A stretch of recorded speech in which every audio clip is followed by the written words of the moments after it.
Well, for a lot of people, Thanksgiving and the holidays are going to look a little different this year, and that's why we're talking with Dr.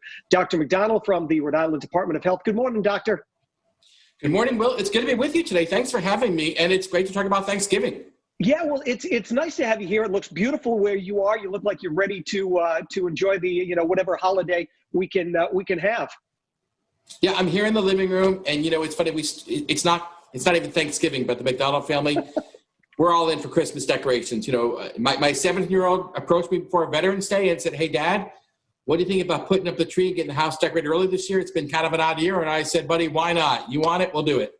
Right. Well, whatever you can do to make everybody happy. So we're going to talk about Thanksgiving and the holidays that are approaching and safety for Thanksgiving. We're being told to keep it small, keep it to the people in your house. So what advice do you have for folks out there? Yeah, that's what the McDonald family's doing this year. So, it's just going to be the 5 of us in our house this year. We're not going to visit Mom and Dad, because normally what happens is the McDonald clan, I got 5 brothers, there's wives, there's grandchildren. It's a big old party. That's usually what happens, right? But that's not happening this year because 2020 is different. So what's happening is just the household.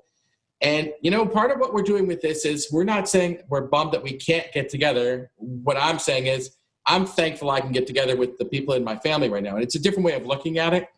And part of what I'm saying is it's about mitigating risk. Like my dad's 90, my mom's 85.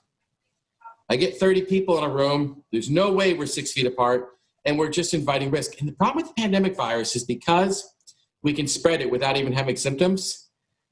You put that many people in a room, you're really just asking for trouble. And I think that's why we have to look at this year differently. And I think about it this way. We're hearing a lot of good vaccine news. So I see light at the end of the tunnel. So we're not asking we'd give up Thanksgiving forever. We're just saying, can we just make it different this year? I don't think it's a lot to ask. No, I don't think it is either. So we can keep, yourself safe and the people who you love safe. What do you say to the folks who are saying, look, maybe if it's a nice day, we can at least meet outside. Is that a good thing to do, or do you just stay clear? Yeah, kind of be like the Pilgrims, go outside, huh? Yes, and like Charlie Brown. That's what Charlie Brown did. That had to be what happened, right? And I think it just, common sense dictates what can you actually do.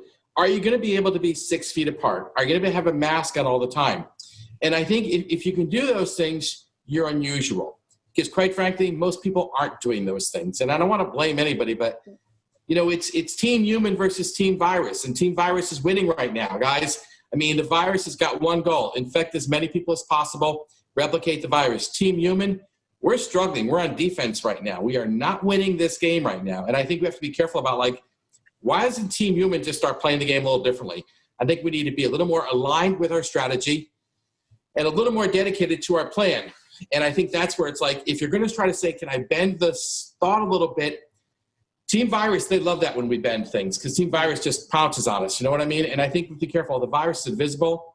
It just spreads so easily. So I'd be real careful about that. Yeah, for a lot of people too, it's also tough. Look, I live in a house that has teenagers.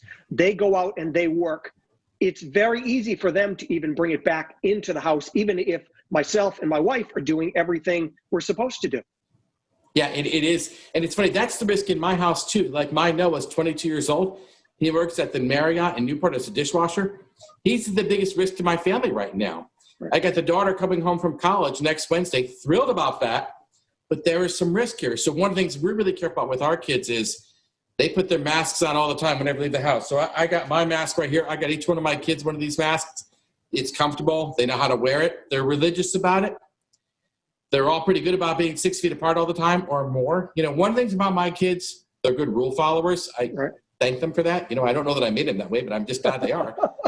But if you're going to be a rule follower, you're going to help Team Human beat Team Virus. Because right now we got to beat Team Virus. And right now we need all the help we can get. So everybody's got to get on the same page with this. I agree with that. Now, one last question, if you could answer this quickly. What do you say to folks who say, look, I want to make something. I have an elderly parent who may live, not too far away.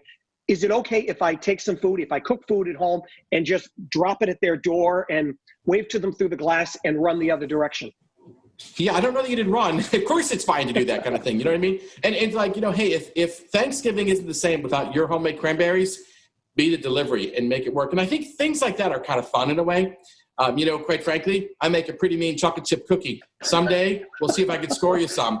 But I'm telling you, something like that you can share with other people. Why not, Doctor, I am holding that to you, and I want you to cook that in the Roadshow kitchen if you can. So we'll have to talk about that. That's actually a possibility because you know what? I got this great recipe for chocolate chip cookies when I was in medical school, and it isn't a family holiday till I bring my chocolate chip cookies. But it gets to the point about what makes holidays special is us interacting with each other, right? And it's the memories. One of the things I'm going to do with my mom and dad this Thanksgiving, we're going to get on the phone. We have a little Facebook portal. We'll reminisce about old Thanksgivings and old fun stuff we do. And you know what? Right. That's a lot of the fun of Thanksgiving anyway. So the virus isn't robbing my memories. And you know what? I'm going to celebrate those memories with my mom and dad. It's going to be a special day. We'll figure a way to do it and make it enjoyable. Well, Doctor, thank you so much for your time and everything else. We love having you on. It's always fun. And we're holding you up to those chocolate chip cookies. I can't wait. We're going to make it. It's going to be awesome. Just you wait and see. Thank you, Will.